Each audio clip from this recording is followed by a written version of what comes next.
నాకు బహుశా లొట్ట పని ఉండదు, నేను బహుశా ఇప్పుడులాగా కాకుండా అందంగా కనిపిస్తాను.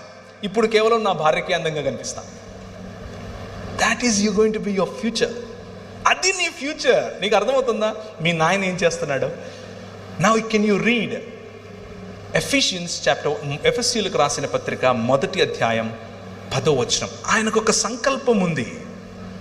ఆ సంకల్పాన్ని మీకు గుర్తు చేయాలనుకుంటున్నాను. మీ నాన్న ఏం చేస్తున్నాడు అనేది మీకు గుర్తు చేసి ముగిస్తాను. ఆయన ఏం చేస్తున్నాడు అని అంటే, చదవండి. ఈ సంకల్పమును బట్టి దేవునికి ఒక సంకల్పం ఉంది. ఆ సంకల్పాన్ని బట్టి ఆయన పరలోకమందున్నవే గాని భూమి మీద ఉన్నవే గాని సమస్తాన్ని క్రీస్తునందు ఏకంగా సమకూర్చాలని తనలో తాను నిర్ణయించుకున్నాడు.